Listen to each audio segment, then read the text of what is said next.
2023 সাল শাহরুখের জন্য দারুণ লাকি। বছরের শুরুতে ব্লকবাস্টার পাঠান, তারপর বছরের মাঝে এসে জওয়ান, বছরের শেষ শাহরুখ করলেন সুপারহিট ডাঙ্কি দিয়ে। ঝুলিতে তিনটে সফল ছবি নিয়ে এবার নতুন বছরেও চমক দিতে তৈরি এশারকে। বলিউড সূত্র বলছে এবার নাকি শাহরুখকে দেখা যাবে ধুম 4 ছবিতে। গল্পটা একটু বিশদে বলা যাক বরং। পাঠান ও জওয়ান ছবিতে শাহরুখ ধুন্ধুমার অ্যাকশন অবতারে। ডাঙ্কিতে অল্প হলেও রোমান্টিক নায়ক হয়েছিলেন বলিউডের বাদশা। সম্প্রতি এক সাক্ষাৎকারে শাহরুখ জানিয়েছেন, আজকাল অ্যাকশন করতে দারুণ লাগছে। শাহরুখের একথা থেকেই সূত্র টেনে খবর উঠেছে আদিত্য চোপড়া নাকি এবার শাহরুখকে নিয়ে তৈরি করতে চলেছেন ধুম 4। চিত্রনাট্য নাকি ইতিমধ্যেই তৈরি হয়ে গিয়েছে এবং তা নাকি পড়েও ফেলেছেন কিং খান।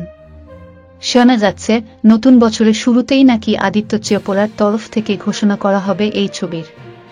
এর আগে খবরে এসেছিল ধুম 4 ছবিতে নাকি থাকছেন দীপিকা পাডুকোন, এমনকি সলমন খানেরও নাম এসেছিল।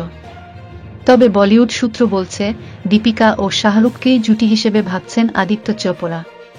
তবে এ ব্যাপারে আপাতত মুখে কুলুপ এঁটেছে Jasraj. Thank you so much for watching. Subscribe our channel and press the bell icon for more updates.